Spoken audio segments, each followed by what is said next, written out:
prayers, I give all glory to God.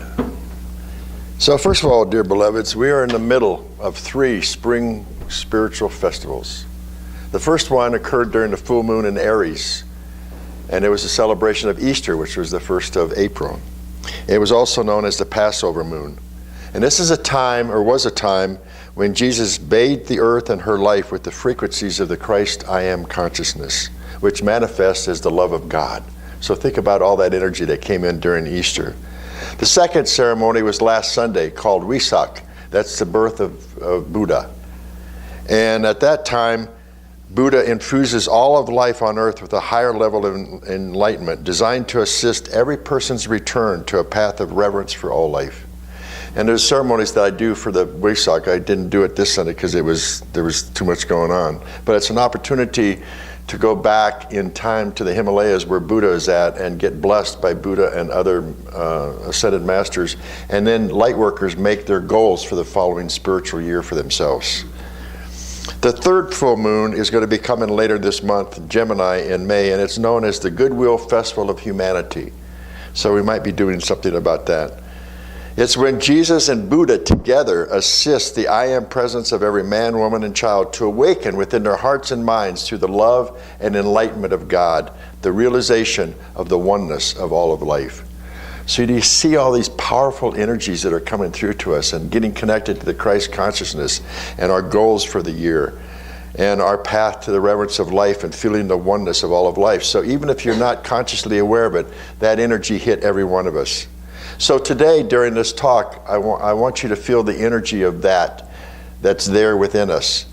And think about the love of God, of Jesus, and the enlightenment of Buddha working together for our I Am consciousness, how powerful it is.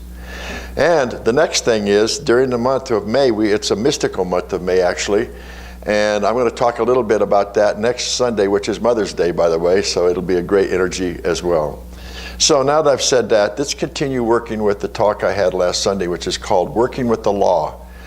And then this is the final wrap-up of what the law means. And then after this, I'm going to get into different laws, like the law of attraction, the law of compensation, all the different spiritual laws of the universe. And it's also a course. If you want to have copies of it, there's 3 people that decided to do that, so that way you can take it home and read it as well as listen to my talks. And it'll be a course, and I'll add the talks to them later on. So last week, just to get you caught up, I shared these ideas.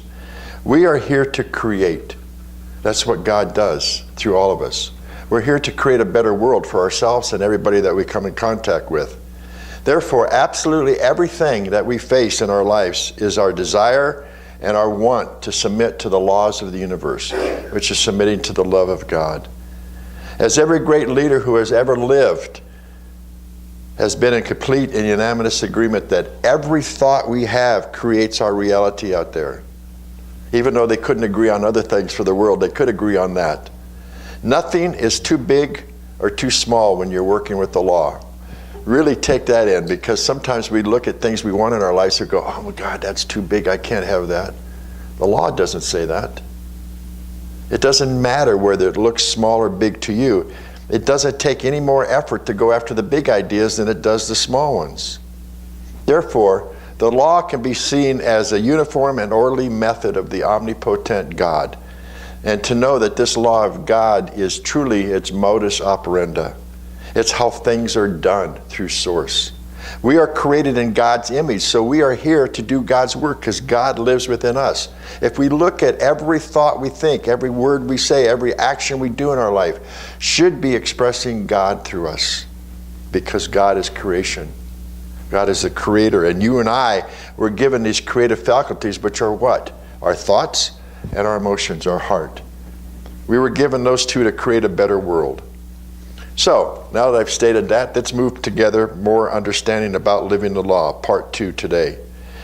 If the conditions of our lives are the result of our actions, and our actions are the outcome or the form of fruit of our ideas, then it must follow that our ideas determine the conditions of our daily thoughts, our daily lives. An idea is a thought or a group of thoughts. An idea is a picture or an image in the mind. So, there must have been an image, an idea, a mental picture, back of every well-known achievement and invention, back of everything that's occurred in your life. And we got to know from the beginning that was the creative plan. It says in the Bible, out of the void, God spoke, and there was an idea, and then it appeared. And it continues to appear. Life keeps growing all the time. There is a law of growth. It hasn't stopped.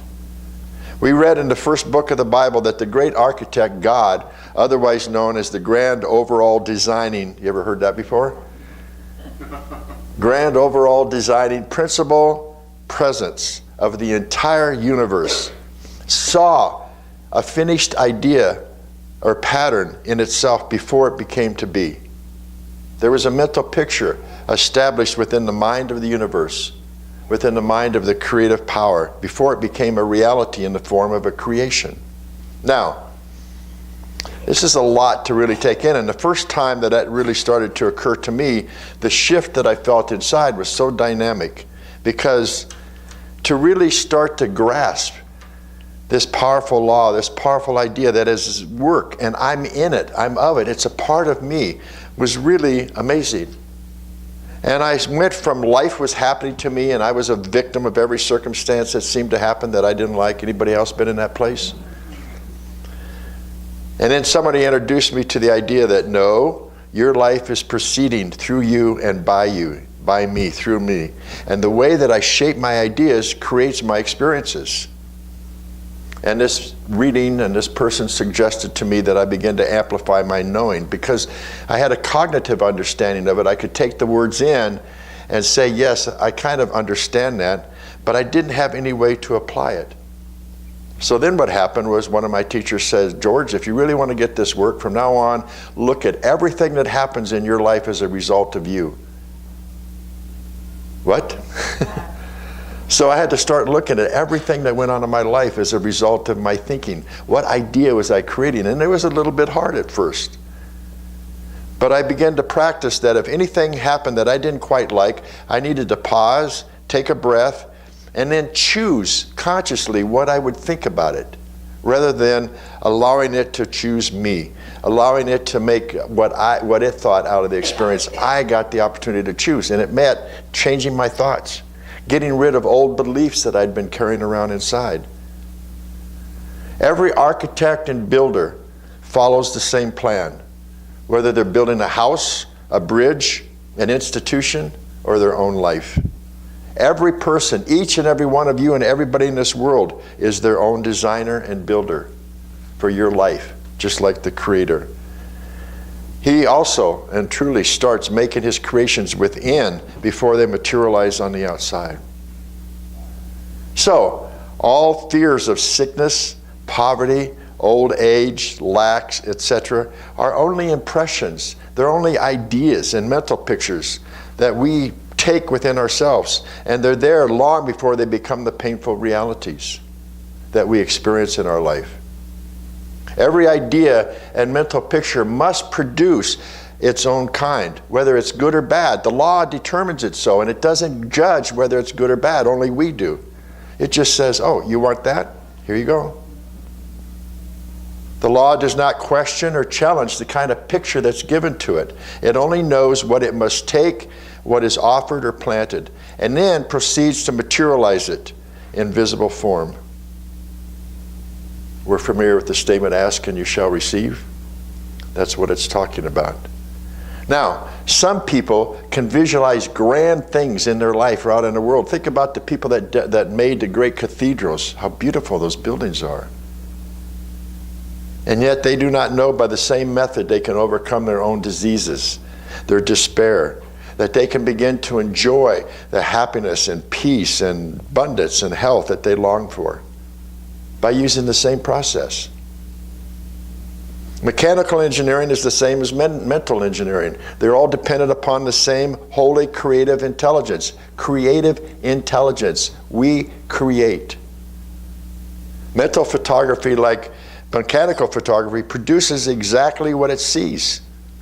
When we plant something in the ground, we plant a seed, and that's what it grows to be.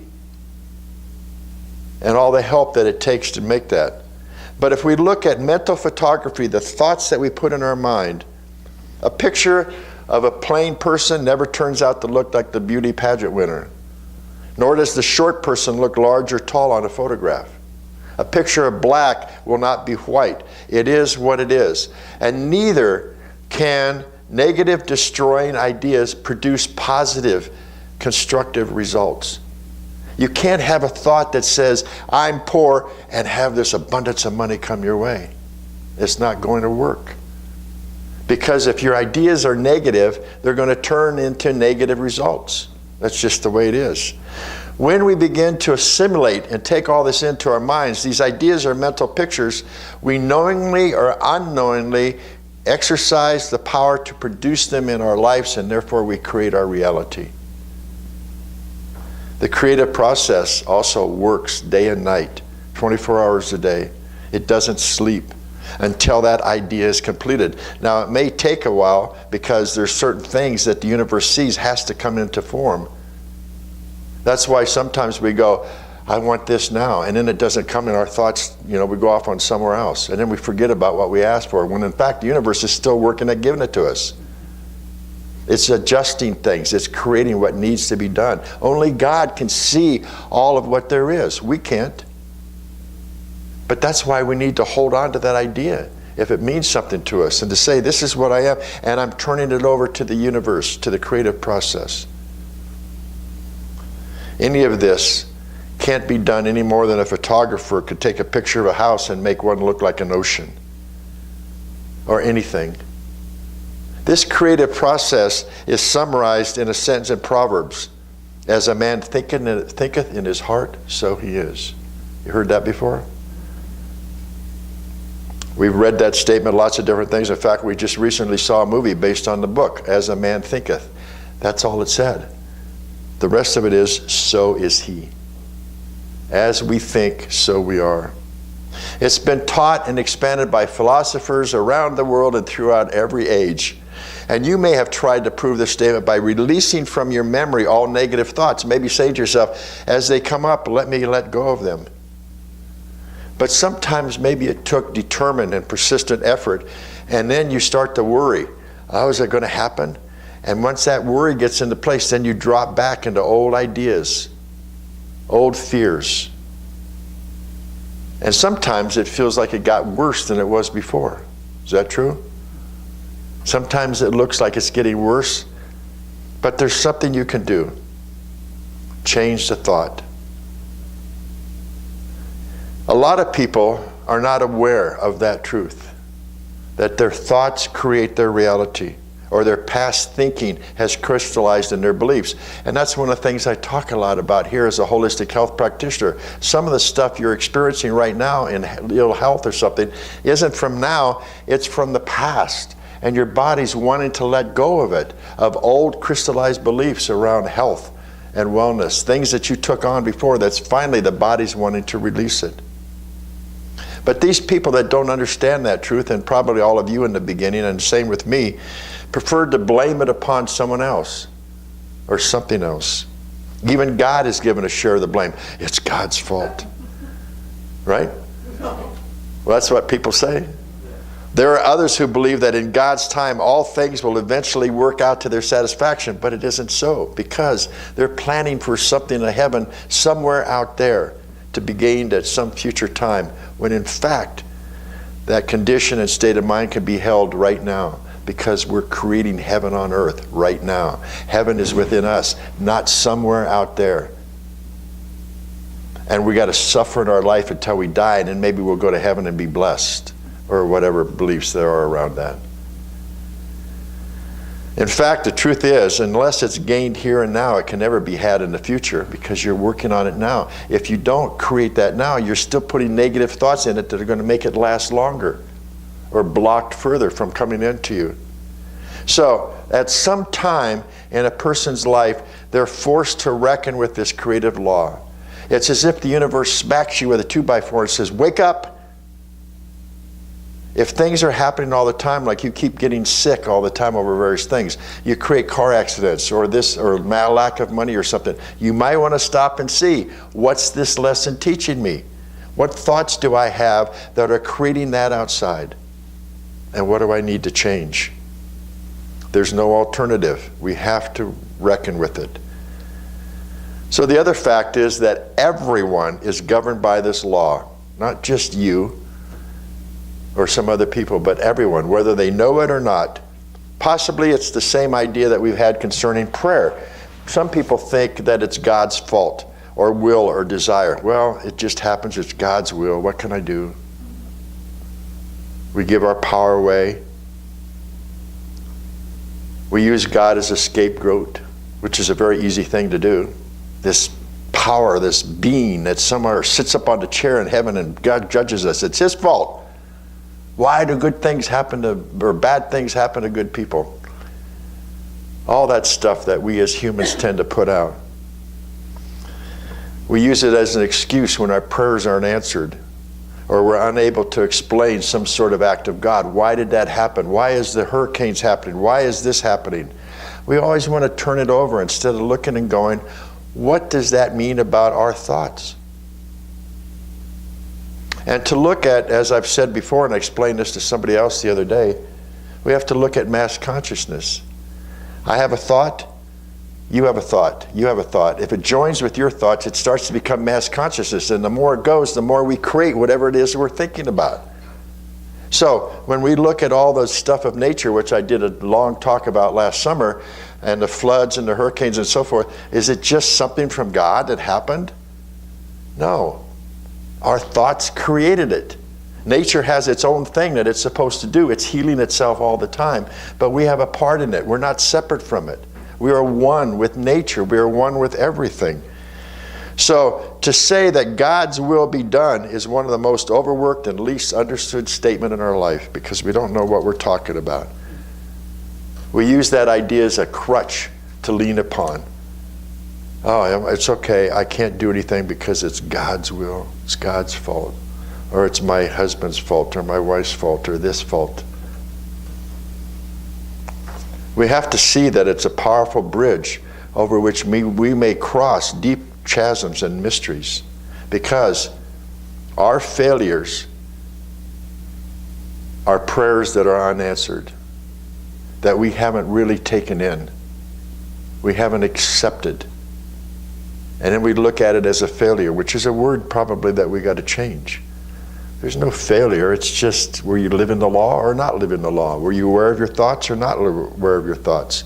Because the creative law is ready to answer all the time, and it cannot fail to respond when it's approached wisely and correctly and rightly, such as, ask and you shall receive. It doesn't say next month, or only if you do this. Ask and you shall receive. Okay, then I need to know and believe in myself this law that says it will come to me. So let me ask and be ready to open up and receive. It's a realization of the law in action that determines your manifestation. The more you believe in it, the more you manifest. And that's why we have the theme for this year. Anybody remember what it is? Living new thought through demonstration. So all of you, and I'm going to be talking about it, the more you live new thought, that you take these principles, God is a principle, and all the principles of oneness, and what else? My mind went blank. I'm looking at the chart of all these words. But being in the I am consciousness and the creation, connecting to God, expressing, all the principles, all the laws that I'm going to be talking about that are there. Live that in our life, and our life will change, because we'll be demonstrating. The universe will be gladly given to us. And the other thing, as I said today, about gratitude. We need to be grateful for everything that's coming to us before it even gets there. To let the universe know, I am grateful, it's coming. I don't exactly know. And the other thing is, get rid of our thoughts that it has to be like this. I'm asking for something, but man, I'm open for it being even more, because God knows the fullness of it. I don't. I've got a little tiny mind. It has a little small eye, until I start working in that big eye that comes in and expresses itself. So we're all operating with a limited level of conscious awareness, and we have to continue studying. and gain a better understanding of this, because we don't necessarily understand all that's going on, and we're all at different levels. We're in a school. Some of us in first grade, some of us in 8th grade. Doesn't mean we're better than anybody else. It's just our path is opening up. And it's okay. We're all here to study this together. We do not understand all that's going on. We do understand that everything happens by law. We talk about that. Whether we like it or not, it happens by law. So this whole universe operates in a very exact way. So the fact that we don't understand something doesn't discard the law, doesn't send it away. It just blocks it maybe for a little bit. It's always there, and it's always working. Maybe we don't see it. Maybe things come to us, but we're like off on some other tangent. Or it didn't quite match exactly what we saw, and so we feel like, oh, I'm not getting what I wanted, when in fact we did on a higher level. Whether you like it or not, beloveds, the law is at work, so why not open up to it? Wouldn't that be a better thing to do? Flow down the river instead of upstream. It is so powerful to know this truth. It's like an electrician. An electrician doesn't pray and wait for the electrical energy to make up its mind to serve him, does it? He must first learn the laws of conduction and transmission in order how to cooperate with the law that governs electrical energy. And then after gaining that knowledge, this person can go ahead and set up some machinery that provides the means to generate and direct that power that they're creating. And then what happens is you could come in and turn on a switch. You create heat, or you could do a number of other things that sets in motion other devices, or it floods a room with light, because we understood the law of electricity and we understood the law of creation. And anyone can do this in your life. Not once or twice, but as many times as you choose. And the same principle holds true in all sciences. The science of being and the science of life. Those are two things that we really want to hook into more. How to be in our lives and how to live our life. There's a scientific way of thinking about everything. It's a true and right way that prevents the needless ways of struggle. We got to let go of struggle, don't we?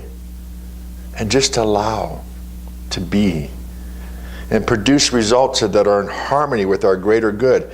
Now, as I said, that doesn't mean we'll always recognize our good, because we have a limited mind of thinking. We can ask for what we want, and God sees this bigger thing.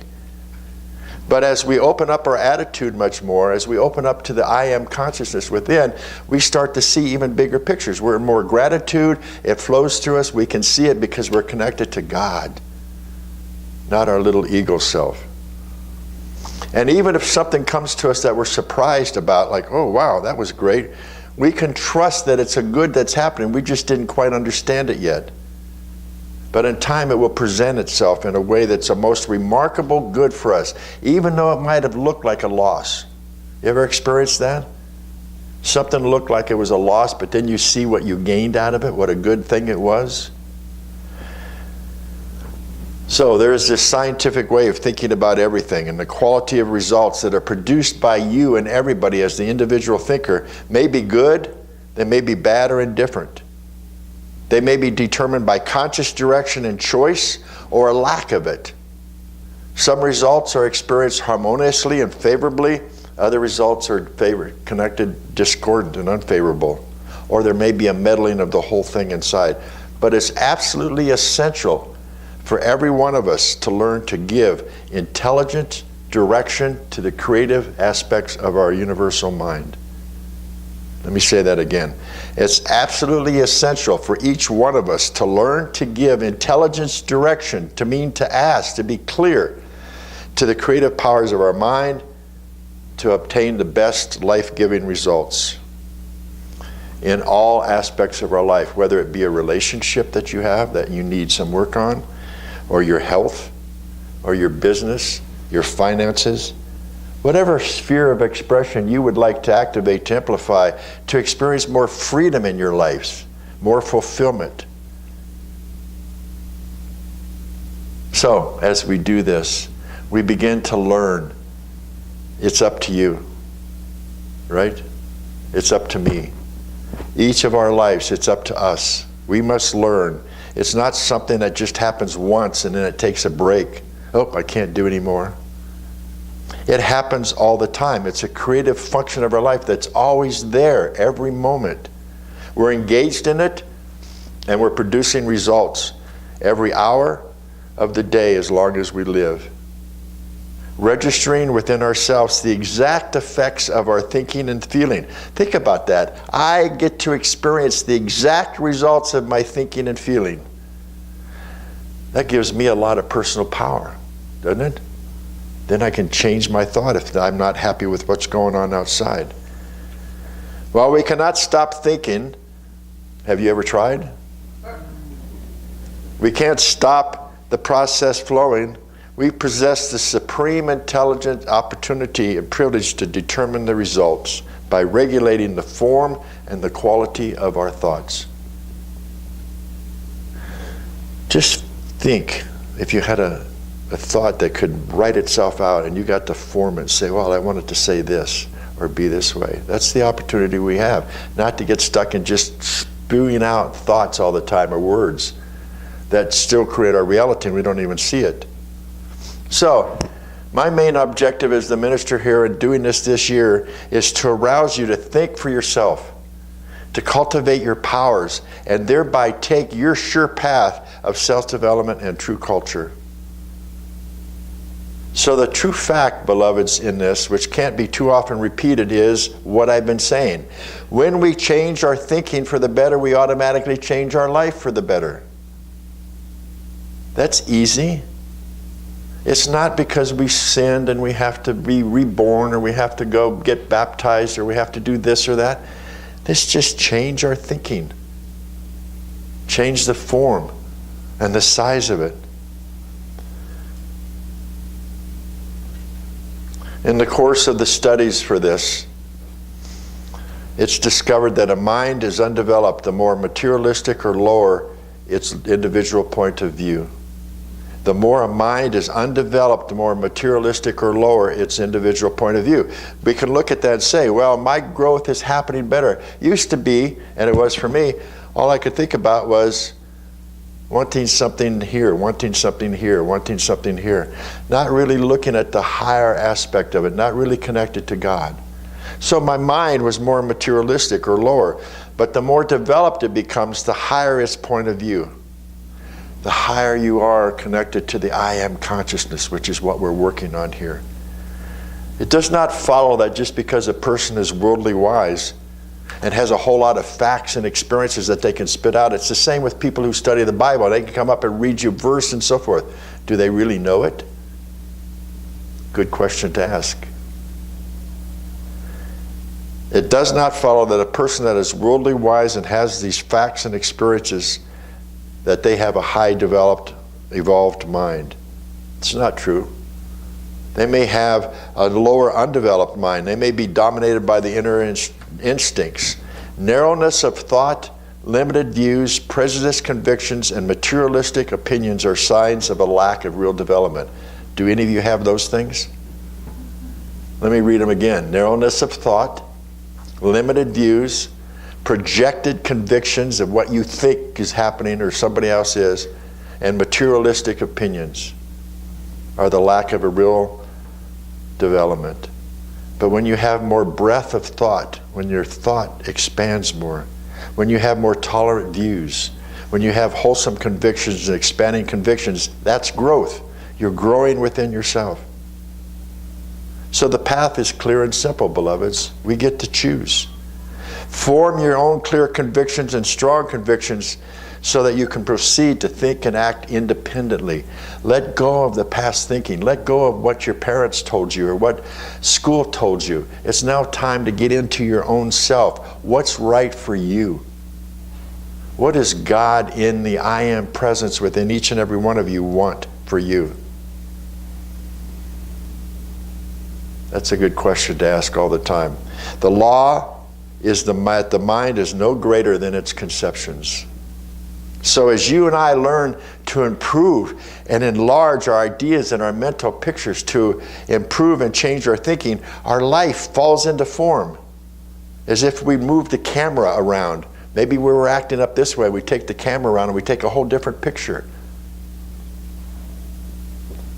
But learning to do this is what working with the law is all about. And first of all, you have to understand there is a law of life. And so if we ask ourselves, what is it? What's this law's intention? We have to understand it by paying attention that there's an orderly sequence to the progression of life, isn't there? There's a development of awareness, and it surfaces in the lives of humankind. To understand that more, let me share that this entire universe is a spiral universe, just like you've seen pictures of our DNA. The totality of who we are, our DNA, is in a spiral, and it's in the pool of becoming, and it runs concurrent with the universe. It's in cooperation with the universe. So we are becoming through this spiral, growing up and up within ourselves to the consciousness of God. We are becoming more. So therefore, it speaks to us individually and uniquely to our own level of consciousness. Where are we at on that spiral? As the DNA is working in the body, we have an option to change that because we're changing our thoughts. Our thoughts can change everything about our health, about our prosperity and abundance because of that law of becoming inside. We might start longing for a relationship to be deeper or expansive or more free from struggle. Or this law of becoming might call to us to have more aliveness in our body and more freedom from pain and limitation. It might speak to us of a want and a desire to travel or give our gift to make a difference in this world. It might speak to us of wanting to let go and to have freedom from financial constraints. Would those all be good? That's all about becoming. Opening up to the law, getting the spiral of becoming, and go with the flow. But that pool of upward becoming speaks to us in a language that we can understand, that is congruent with the life that we're living. We can look at the life that we're living and the possibility of the next expanded version of our life. Here's where we are now, and I get to see an expanded version. This is what I would like. More health, more prosperity, more connection in my relationship, whatever it is. I get to see it, and I get to express it, and I get to experience it. The law of life, beloveds, is forever, because we are forever. And it is a greater expression in freedom. So, to end, let me just remind you, the law is at work in each and every one of you right now. It's at work in me right now. So take it in, let it work for you, and watch what happens in your life. Namaste.